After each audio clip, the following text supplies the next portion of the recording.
When detectives walked into the room with Tommy, they already sensed a fracture forming in his story. He sat forward, hands shaking, insisting, I didn't do anything. I found her dead, and I left. But the detective didn't challenge him. Not yet.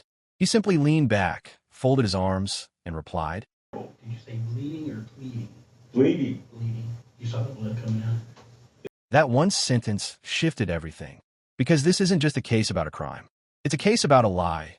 A lie Tommy believed he could build into a wall sturdy enough to protect him. But the detective didn't break it with yelling or threats. He used psychology, silence, contradiction, emotional pressure, and the slow, methodical collapse of a narrative Tommy could no longer hold upright. Piece by piece, the detective exposed every inconsistency, every shift in Tommy's timeline, every detail he forgot, then suddenly remembered, until finally, Tommy whispered the words he had fought so hard not to say. But who was Tommy? And how did he believe this lie could survive under the weight of its own cracks? Welcome, or welcome back, to my channel. Your single comment means more than you think. On April 9th, 2022, a mild spring afternoon settled over Big Spring, Texas, the kind of quiet day where nothing seems out of place. The temperature hovered in the low 70s, a calm breeze moving over the dusty streets as Officer Jeremiah Griff arrived at a small home on North Highway 350. The call had come from a concerned deputy 2 counties away. Someone needed to check on Guadalupe Miranda. Her driveway was empty. The mailbox overflowed. Neighbors said they hadn't seen Lupe or her boyfriend, Timothy Michael Gang, in days. A dog barked relentlessly behind the carport door. Griff knocked. No answer. The security door was unlocked. Inside, the house looked ransacked, drawers pulled open, belongings scattered. Past the living room, in the hallway near the back of the home, he found Lupe lying in a darkening pool of blood. The wounds to her head were severe. She had been dead for days.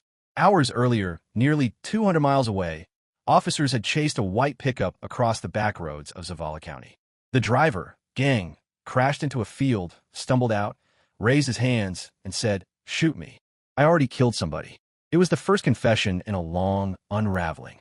With Lupe's body discovered and Gang in custody, investigators brought him into the interview room.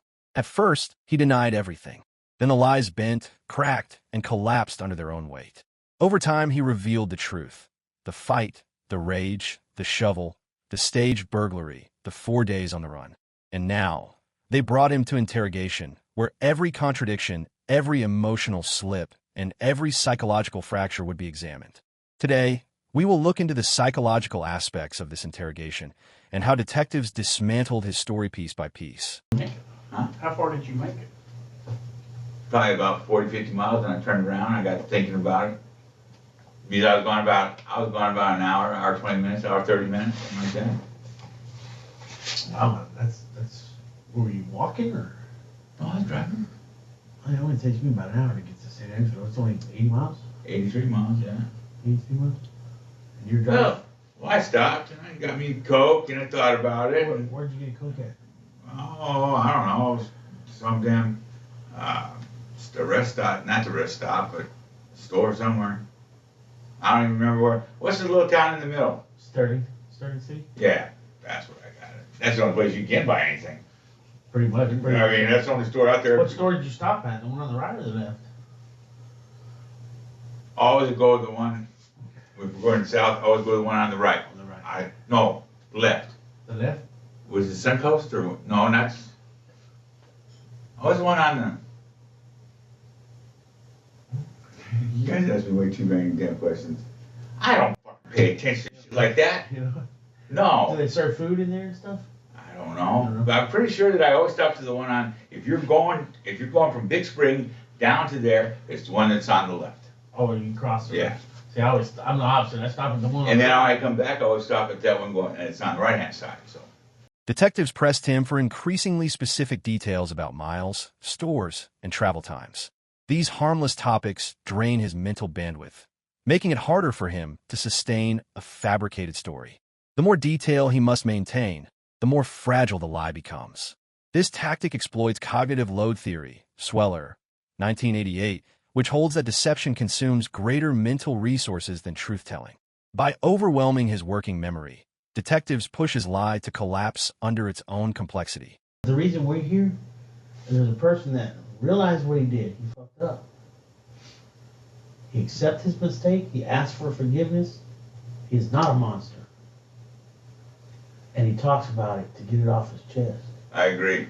Okay. Then there's the person that lies about it, denies everything, lives with it inside of him the rest of his life, and he goes to trial and he looks like this fucking monster that has no remorse whatsoever. That's not you, Tim. I know it's not me. You're not the monster. They were telling me that last night, all the way till 1 o'clock in the morning. What were they telling you? Just saying that I don't remember doing anything. I don't remember doing it. I remember leaving, and she got mad at me, and because I took her truck. That's what I remember. They were saying last night that I intentionally. She got mad at you for taking your truck? Yeah. How do you know? She was yelling at me. Oh, she called you? Yeah. No, she never called you? She didn't call me. She got mad at me. Now she was gonna start calling me, I'm pretty sure, but I was having trouble with my phone anyways. By presenting two identities, the monster who lies versus the broken man who admits, detectives corner Tim into choosing the morally acceptable self. This tactic leverages self-concept maintenance theory, Mazar, Amir, and Ariely, 2008, which suggests individuals act in ways that preserve a positive moral identity. Confessing becomes the only path consistent with the good man identity the detectives subtly offer him. Look at that.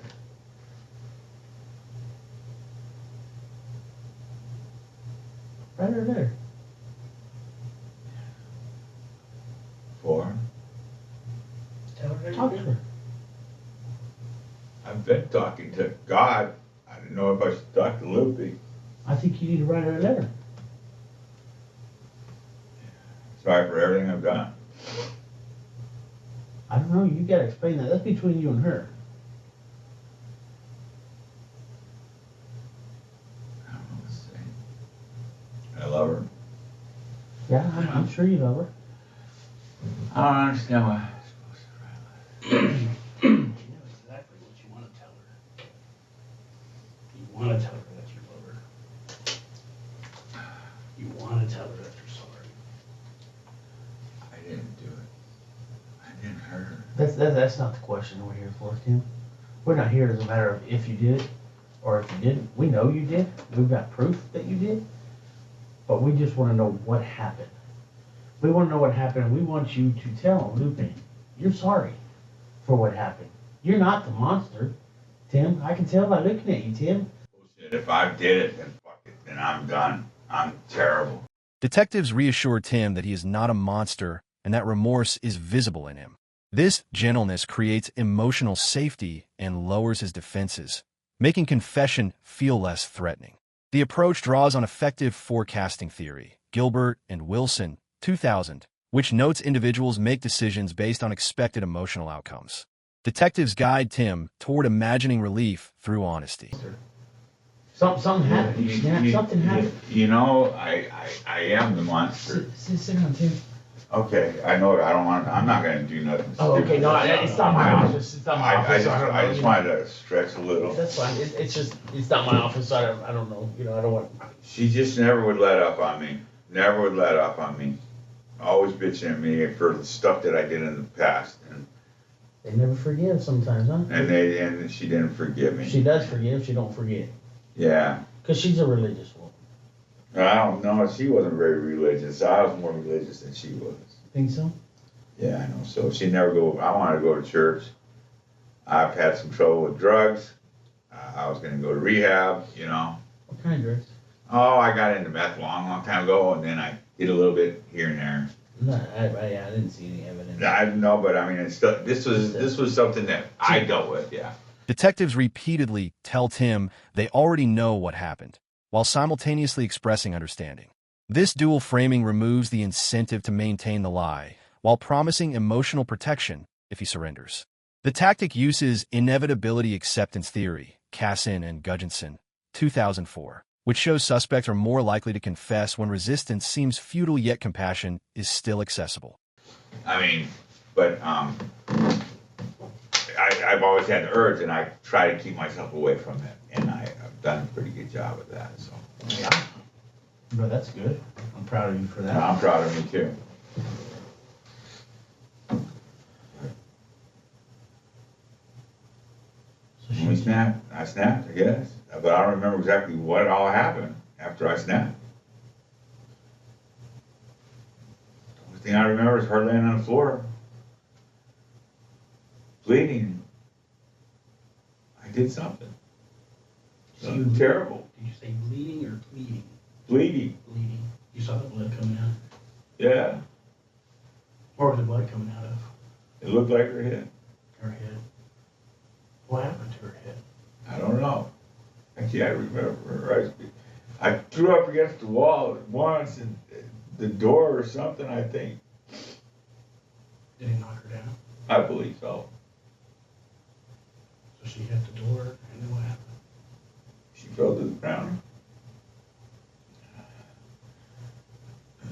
Was she cussing you now? She mad? No, No? What was she saying? she was bleeding. Detectives provide Tim with a face-saving explanation that he temporarily lost control.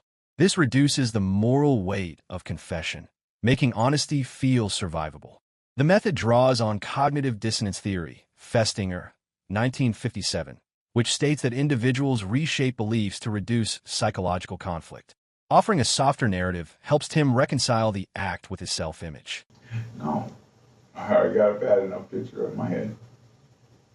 Well, let's talk about it then. It may help you remember. Because right now, that's what we need to get through, is helping you remember what happened. No, Tim? that monster did that. Huh? Monster did that. What monster? I don't know.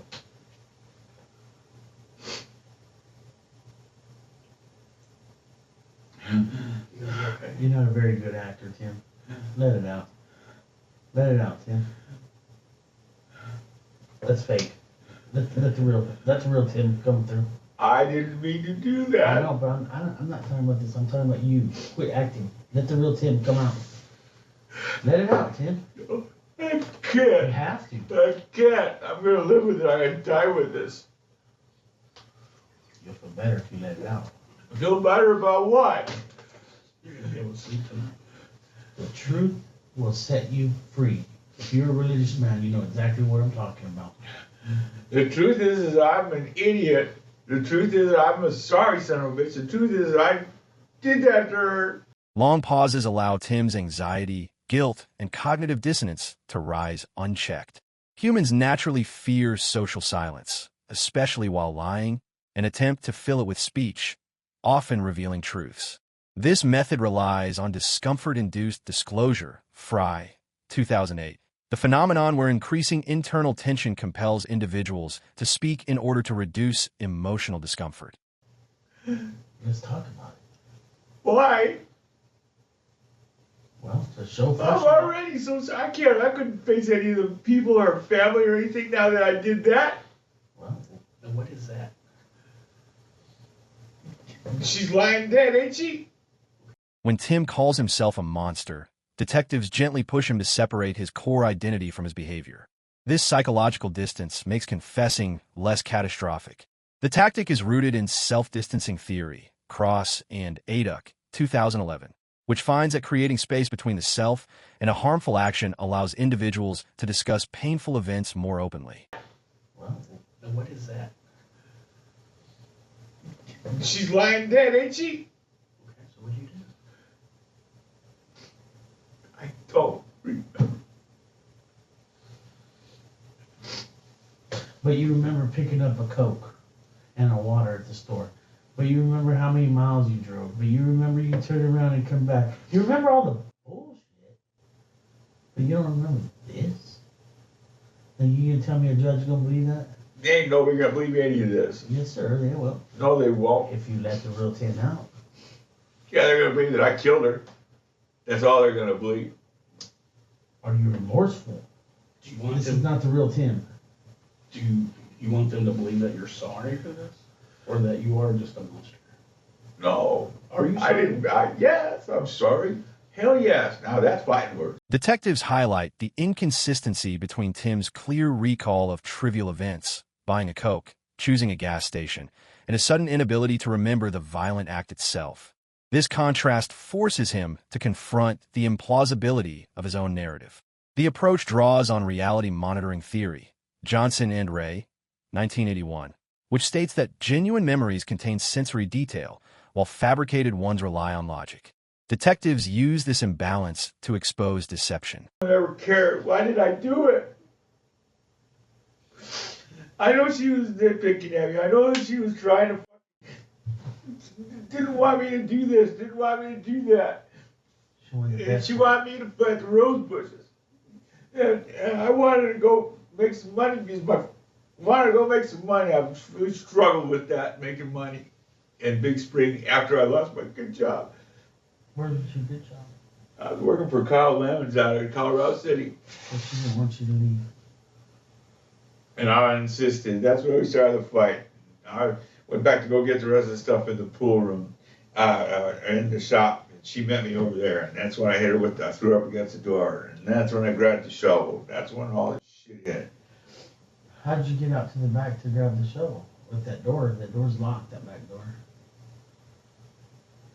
How did I get the Shovel. Well, I went in the back door, and then when she came back in after me, and I closed the door on her, she must have locked it. I didn't lock it. And then that's when I hit her. And I shoved her up against the wall. Detectives subtly normalize Tim's emotional reactions, acknowledging stress, drunk fights, and frustration, without normalizing the violence itself. This distinction lowers his shame barrier and makes it psychologically safe to talk about the killing. It draws on normalization process theory, May and Finch, 2009, which explains how complex or taboo events become easier to verbalize when framed as part of typical human struggle rather than aberration. Huh? Is it a revolver? Yeah, a revolver. 22.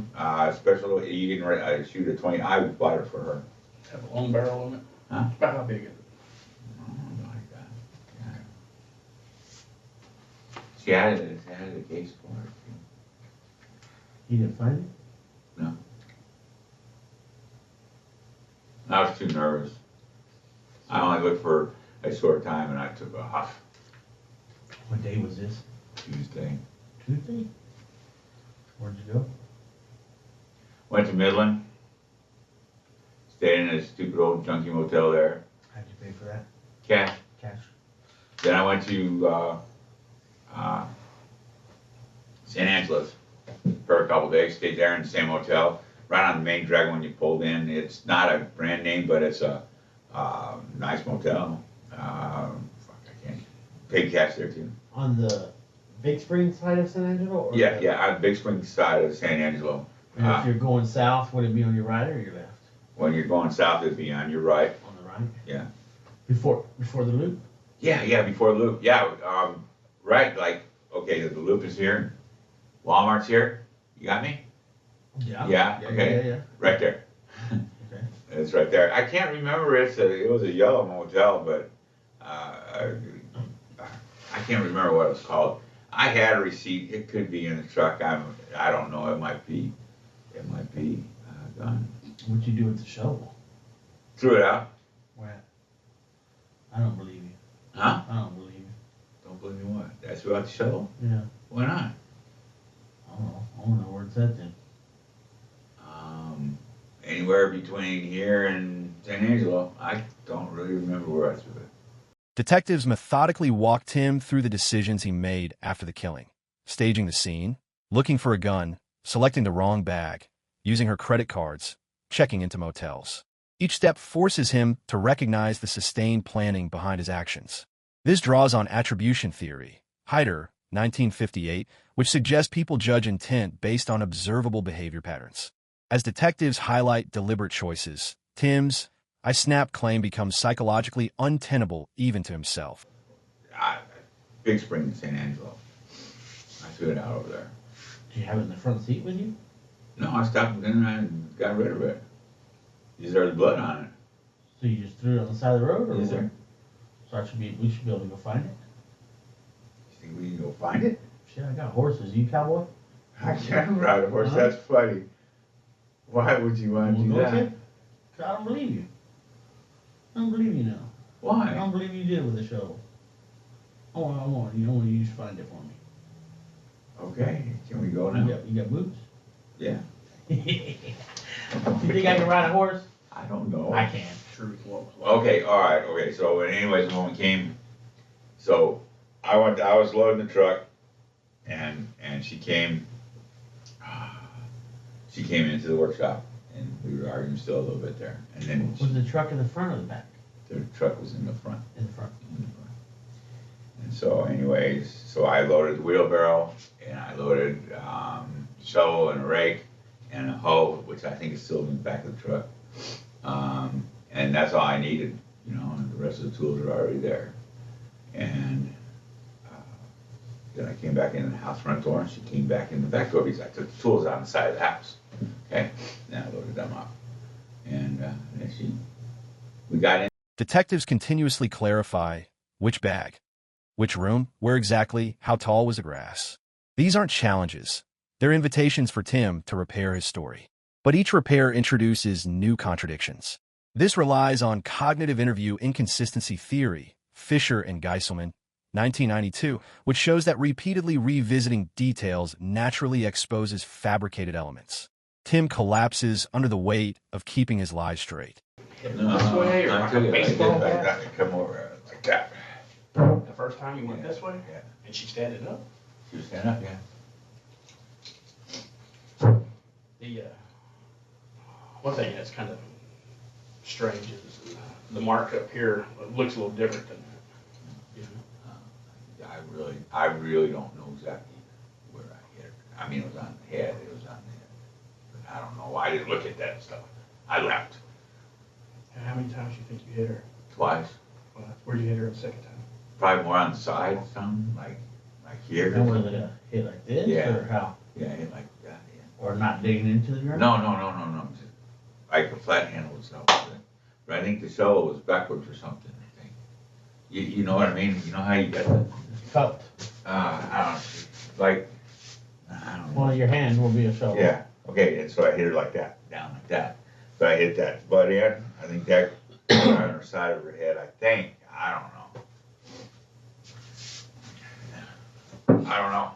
I wasn't paying attention to what I was hitting. Right. I was hitting her. Detectives asked him what he saw, heard, and felt, prompting dormant sensory memories to surface. Sensory recall is harder to suppress than narrative recall, and once triggered, genuine memory fragments return uncontrollably. This approach uses the encoding specificity principle, Tulving and Thompson, 1973, which holds that cues resembling the original event enhance memory retrieval. What made you do it this time? Have you thought about it before? No, Just, never thought about it, ever. We've gotten in fights, and I've always left for like maybe an hour or two to calm down. Because she did like to drink a lot. Bacardi or Yeah, rum. the rum.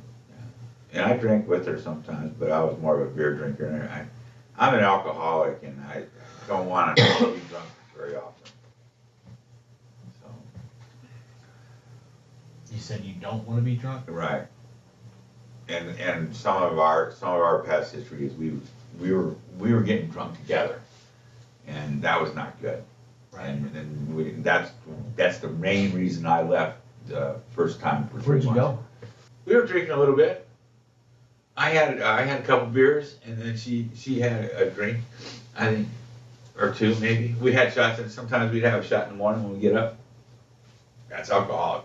By asking Tim to stand up and demonstrate how he swung the shovel, detectives activate motor-based memory rather than verbal reasoning.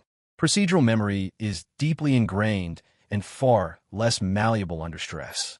This tactic rests on procedural memory theory, Squire, 1992, which shows that physical actions are stored separately from narrative memory and often reveal truth despite cognitive resistance. We drank. I mean, we were not drunks. We were more. What do I want to say? Functioning? Functioning alcoholics is a good name for it. And we both hit it pretty well. to other people that didn't know. It's not to her family. Her family knew. And knew I was right along with her. Well, I saw it. If you see someone there drinking that cheap ass rum, something's wrong. Yeah, and we were drinking that cheap Ass plastic carton. Yeah. Rum. I myself I like Crown Royal. That's what I like. But that stuff don't like me. You think, I mean, I'm a monster when I drink that. Then I just want to fight something and be just a real asshole. And I stay away. I'll never drink that shit. I know better. Detectives steer the conversation toward feelings, remorse, love, fear, rather than the mechanics of the killing. Emotional discussion disrupts cognitive control, allowing truthful fragments to surface unintentionally. This method draws on emotional leakage theory, Ekman, 2003, which notes that strong emotions weaken deception and increase involuntary truth signals. She loved all the shows. So you hit her with the shovel. Twice. She falls down. Yeah. So you hit her again. Yeah. With the cup end. Yeah. And kind of yeah. With that. So then, what do? I get the shovel, throw it in the back of the truck. On the driver's side or the passenger's side? I don't remember where I threw it. I just put it in the back of the truck. And I said, I gotta get rid of that. And I went and grabbed it in the house and I ransacked the house, make it look like somewhere tried to. Stage burglary. Right, yeah, it was bullshit. It didn't work, did it? Horrible job. Thank you. I'm not a good actor. No, you're not. You already told me. You're not a good criminal. Yeah. No, I'm. You know what? Go ahead and give it up. Don't do no more crimes. Oh no, sir, I won't do it anymore. You know, I just. So you. And then I did that, and I grabbed the bag stuff, and I grabbed the wrong damn bag too. It was our Playboy bag. Never mind. I don't know. Detectives never demand full disclosure. Instead, they gather tiny pieces, a feeling, a memory flash, a detail, each of which commits the suspect further toward the truth. This method applies the foot-in-the-door effect, Friedman and Fraser, 1966, which demonstrates that compliance with small requests increases compliance with larger ones. Each minor admission becomes a psychological contract leading to the full confession. I go, well, this is okay, you know. So I was looking for a gun. Not the toy bag. No. That's what I'm embarrassed about a little bit. So. Now you threw the shovel in the back of the truck first and then came back in? No. I set it up beside the head or by the door there somewhere or on the couch or something, and then Which couch? I don't know. I can't remember which one exactly. I don't remember. I can't remember either. I didn't see where it was. No, I took it and then I loaded it up in the pickup. No, but I would have been able to tell where it was. It would have had blood on it, right? Just the one end had blood on it. So, but what he's saying is that one end is either up against the wall or it's sitting on the floor. Yeah. There's blood there. Yeah, but I set it on one of the couches there. I can't remember where. In the living room or in the pool room? In the living room. So it should be some on carpet there? Or did I leave it in the? No, you know what? I left it in the pool room, and then I went and got my bag and grabbed. And then I came back and got it and took it to the truck. When detectives asked him to demonstrate how he swung the shovel, they push him into recreating the physical motion, activating motor memory rather than verbal reasoning. Physical reenactment bypasses cognitive filtering and triggers more accurate memory retrieval. This relies on embodied cognition theory, Barcelau, 1999, which holds that memory and cognition are linked to bodily states. By engaging his body, detectives extract details his conscious mind tries to blur. What were you, Sex toys and what shit. were you doing? Huh?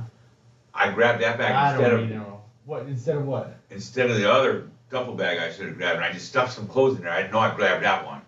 Oh, gotcha. Okay, Gotcha. it was the wrong bag I grabbed, but I was in such a panic and a hurry that I So were you looking for a gun? yeah, I was looking for a gun. So, did you have to stop and get gas anywhere?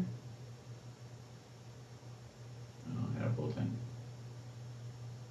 What happened to her credit card? Her debit card? What do you mean? Her debit card? And what about Where is it? You know? It's in my wallet. Oh, it's in your wallet? Mhm. Oh, okay. Yeah, all of her credit cards were in the truck, and her wallet and everything is in the truck. So whose wallet's that was on the bed? It had your social security number on it. And it had her insurance cards or something? Like a folding wallet, long wallet. Oh, that was hers. That she had two of them. Oh. She has a regular man's wallet that's in the truck. That's where all the stuff is. Who uses the shaker weight? What do you mean? The dumbbell, shaker weight. You don't know what that is? Yeah, I don't know what that It was on the bed. Yeah, I don't know. No clue. I think it was her. I don't know where we got that at, to be honest with you. I don't know, it was on the bed. Yeah, I don't know why it was on the bed. I don't know either. I was like, Tim really do a workout before he left or what? No. Tim occasionally jokes or laughs about sex toys, rum, driving fast. Detectives don't shut it down. Humor reduces shame temporarily, making it easier for suspects to reveal darker truths after emotional relief. This tactic relies on benign violation theory, McGraw and Warren, 2010, which explains how humor allows people to engage with distressing subjects in a psychologically acceptable way. Each laugh softens the barrier to confession.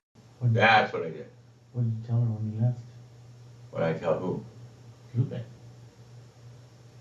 You can speak to her. I didn't say a word. Nothing. What were you thinking? That my life was over. So you threw the shovel in the bed of the truck? To get rid of it. Where'd you get rid of it? Between Big Spring and So it's just on the side of the road there. I threw it a little farther than that. Why? I threw it out there in the pasture. There's only so far you can throw something. Right. But I walked over there to the end of the fence and threw it over the fence. Do you know if the grass was tall or? Nah, it wasn't too tall.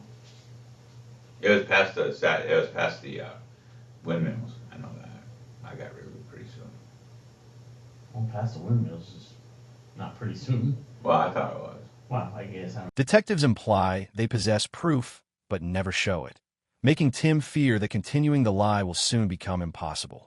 This technique relies on fear of disconfirmation, Offsh and Leo, 1997, which suggests suspects confess when they believe their lie will be exposed anyway. The uncertainty forces him toward honesty. That highway patrol officer there, one of the finest young men I've ever met in my life. Which one? The one that stopped you That at first? stopped me, yes. Why did you say that? He was a gentleman. I mean, he didn't act like no asshole, no. You guys are gentlemen. I'm gonna. Oh, okay. You're not an asshole. Okay. But I just want to tell you all that he was one of the nicest. Yeah. Because you know what? I gotta tell you, see how I get to do a little acting and I feel a whole lot better about what I just said now anyway. I got it off my chest. So I take off and he was just gonna run my place. One set of cops already ran my place and my place was good, right? Mm-hmm. So I know that. I'm thinking, oh man, no, they're just waiting there setting a trap for me because I'm freaking out, right? And I had one beer and I had one shot. Just before I don't drink in the truck. I stop on the side of the road and having a shot and all that. So anyway, I haul ass and when he come back up from me, I said, oh, they set a trap for me. They're gonna grab me right now. So I haul ass, right? So I try to outrun him. Okay? And I hit 100 miles an hour.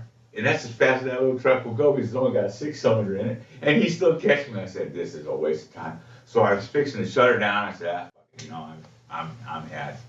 And then I hit this curve or something on that where it's like a. Detectives maintain a calm, controlled, almost parental presence, firm yet compassionate.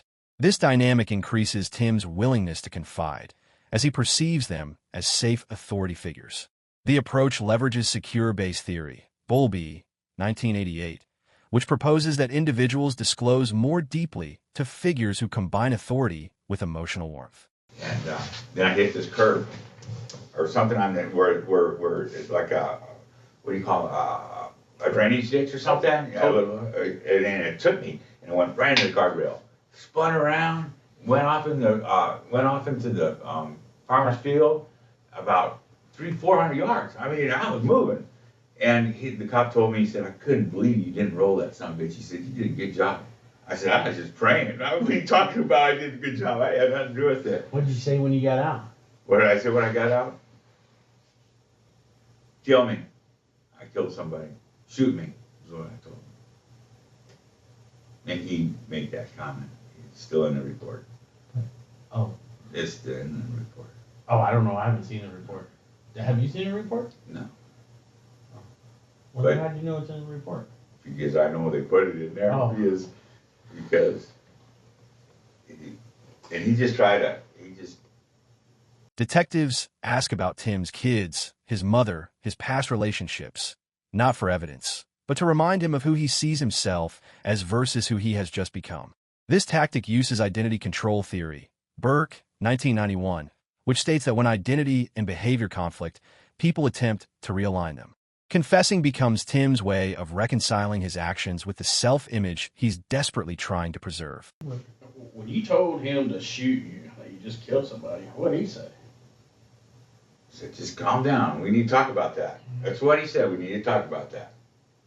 And that's when I started talking to him about it. I was just ready to get it. I was ready to get it off Well, you my thought chest. we already knew too, right? I did thought you already knew. When? Didn't you guys already know? You mean that's the first time anybody went and looked for Luffy was when I called yesterday? Didn't someone check on the cat or something, but not her? Mm-mm. Lupe was supposed to check on Rosa's cat. Right. And she didn't. Rosa was calling her, never answered, and they just You mean said, she laid there all this time?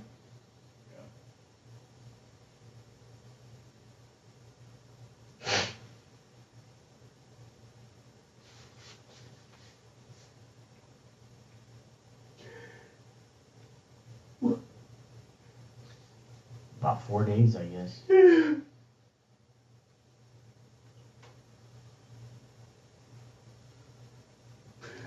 Almost 4. I should be shot for that. What time do you think you left Tuesday? 3 o'clock, 2:30, 3 o'clock. And did you leave? Did you go down to Birdwell? Or which way did you leave I town? don't remember. Detectives speak casually about speed limits, driving times, families, aging, and daily frustrations. This conversational humanism lowers hierarchy and encourages Tim to see them as peers rather than adversaries. This tactic is based on social penetration theory, Altman and Taylor, 1973, which posits that self-disclosure increases when individuals perceive mutual openness and relatability. Y'all had food? Clean home? Nice home? Yeah, so I tried to make it look like a stupid scene. Have you ever burglarized anything before? Hell no. Well, I can tell. I've never done anything wrong before. Do you know what burglars usually do? I have no idea. They steal stuff. I didn't steal anything. Like TVs.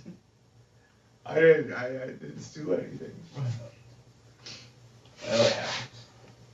Then there's the fact that this so-called crime of passion was committed by a man who burned through 2 previous marriages and whose own kids wouldn't see him because he was too much of a party boy. You don't. So you went and spent time with your kids a while back, but you don't talk to them anymore. Or Yeah, you they do didn't talk? want nothing to do with me when I showed up down there in Arizona. What is that? I mean, what happened in the past?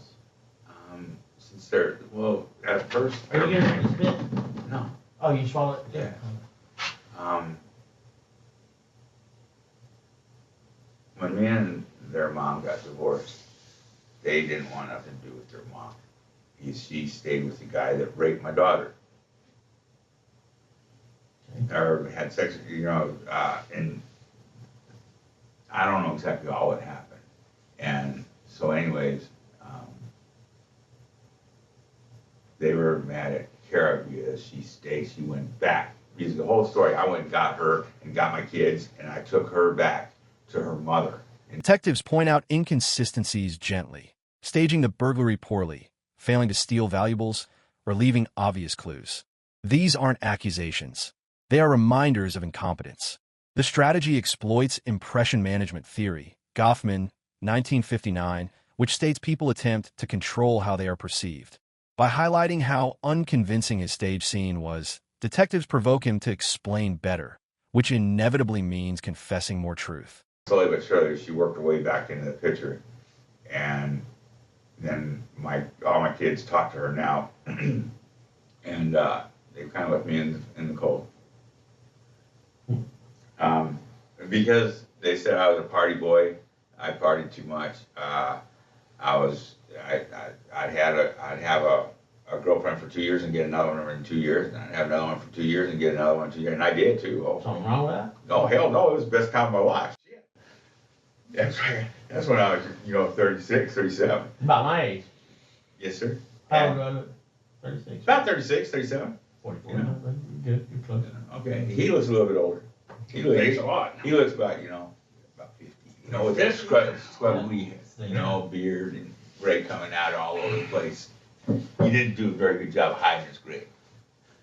It is what it is. I'm kidding. It is what it is. I can't hide But it. anyway, so I got that reputation, and they never ever would give any of my girlfriends a chance. They have to have relations, and they didn't like it, and they stayed away. Chris and Kyle, which are my oldest and my youngest, met Loopy, and Bud, my middle, did, but my daughter didn't. Detectives allow Tim to wander through stories about alcohol, relationships, past fights, even rum preferences, all irrelevant to the facts but essential to his mindset. This permissive listening space encourages suspects to fill silence with self-disclosure. The strategy is grounded in narrative transportation theory, Green and Brock, 2000, which suggests people become so absorbed in their own storytelling that they reveal truths unintentionally. Tim's personal history becomes the pathway to his motives. Let's go. A month? Yeah. That's the only mom you got? Yeah. A month ago? Yeah. What's she gonna think? She's gonna be Freak upset. out? Yeah, because that's not in my nature. No, it's not. I've always been beat up. To be honest with you, I was taking a lot of hits, and Libby hit me too. When you want to get clean and free and clear, she hit me quite a bit, and I never would hit her back. She drank too much, and it scared me, and I wanted to get her help, but I don't understand why I cracked and did what I did. God only knows why I did, and I really am sorry for that. I can't believe I did it. I'm trying to hold this back because I don't want to cry all the time. But I don't know why I did it. What'd you do with your cell phone? Threw it out the window Why? because I hate cell phones. I didn't want to talk to anybody. I didn't know what to do. And you can track me with that. Throughout the interview, detectives reassure Tim that he seems remorseful and honest, building a moral bridge that makes continued lying feel unnecessary. This technique leverages self-affirmation theory, Steele, 1988, which states individuals are more open to acknowledging wrongdoing when their core moral identity is supported. By affirming Tim's decency, they reduce defensive resistance and invite confession. To be honest, I'm a terrible liar. Well, I've always got caught at every damn lie I've ever done. You know what kind of gave it away? What's that? Is the first words out of your mouth when you get out of your truck? I don't want to die because shoot me, I killed somebody. Yeah. Kind of says, you know That what? says it all right there, I almost didn't it? caught someone, you know? I didn't know what to do. I was so scared. I was so scared. Yeah. I've never been that scared in my life. Because I knew I did wrong. And now I gotta pay the piper, I guess. Is what you call it or whatever. Yeah, you went to an extreme. I want to know. I just can't believe it. Nobody went over there and checked on her. Nope. That was it. It was only me and her. Even though all her family was there, that's another thing that she was upset about a lot. It's none of her family ever came and seen her. Well, what do you mean? She They went to just- have lunch with Isabel Yeah, Tuesday. but that was the first in years. Really? Yes. Now she'd do it with Rosie would take her, and then Isabel would show up sometimes, but not as much. Nobody would ever check on her.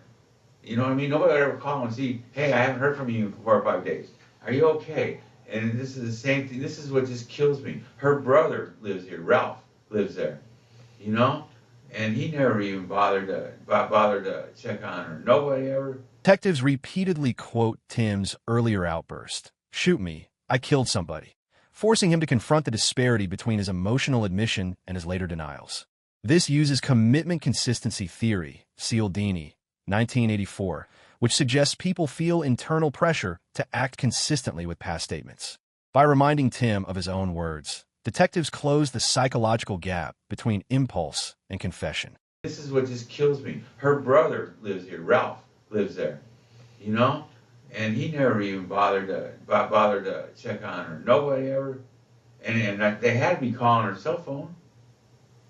I know Rosa did. Yeah. It was going straight to voicemail. Did you turn it off? No, I haven't touched her phone. Battery must have died. Yeah. But Burglars also take cell phones. yeah. Hey, what are those cards in that one room? Much cards in a notebook? Said It had for like sale, $580. Some numbers on it or something. Yeah. Oh, I just redid that room, you know, and Oh, some kind of magic cards or something. Some kind of like player cards, like not play cards, but like collector cards. Yeah, I'm not sure. Oh, yeah, and then it says $500 on top of that. Yeah. I found that in an apartment. Oh, when you do work. When I was working, because I worked for a couple of apartment complexes, and that didn't work out very good for me either. When Tim becomes emotional about Lupe's family neglecting her or about her lying there for days, detectives let the grief unfold uninterrupted. Emotional vulnerability disrupts deception because it shifts focus from self-preservation to regret. This aligns with dual-process emotion theory, Ledoux, 1996, which describes how strong emotional activation suppresses rational control systems, making truth more likely to surface spontaneously. We'll talk tomorrow too. Okay, well that's cool. Probably more than that. 4 and 5.5 probably. How fast do you think I can drive? 78, 79? That's what I drive all the time, and I hardly ever got stopped. I think we'll be all right about 78. So probably about 5 hours and 22 minutes, I bet. Yeah. But yeah, that's what I've said about 78, 79. That way I feel like, yeah, I'm a little bit of outlaw, and I can go ahead and make a little better time. And really, if you get technical, you don't make any better time. No. You just waste more 3 fuel. miles, it depends on how far you're driving though. Yeah, that's You know, 3 miles an hour. If you're doing an 8-mile trip, 8 times that's 24 minutes quicker. Yeah. But it's really. If you're driving an hour or something, it's not worth It's it. not really worth it. No, not at all. And see, it's like going to, Lupe always said when I went to, she never understood it takes an hour and 15 minutes to get from our house to where I was working at, because I was always working, when I went to, I went off, San Angelo. Okay. Yeah, because where I was working at, it'd take about an hour and 15 minutes to make, from our house all the way to where I was working at. Well, it shouldn't take that long, it's just take you an hour. What have you been doing in 15 minutes? Detectives do not interrupt Tim's long, circular monologues. They let guilt, fatigue, and overwhelm drain his psychological stamina until resistance becomes impossible.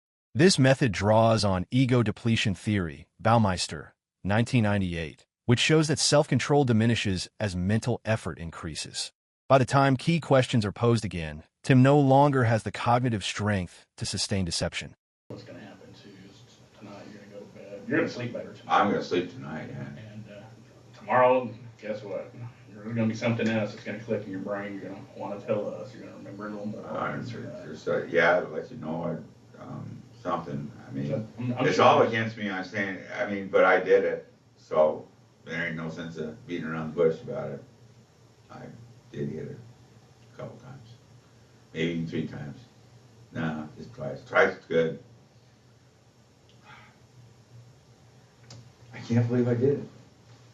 I still can't believe that I did that. I've asked. You want to see it? No.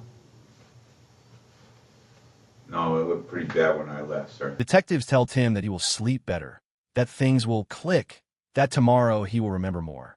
This shifts him mentally from the fear of consequences toward the relief of unburdening himself.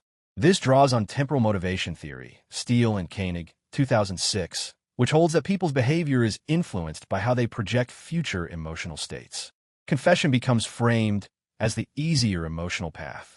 The interrogation systematically dismantles Gang's claim of sudden passion by exposing deliberate choices, shifting timelines, and post-crime behavior inconsistent with a momentary loss of control.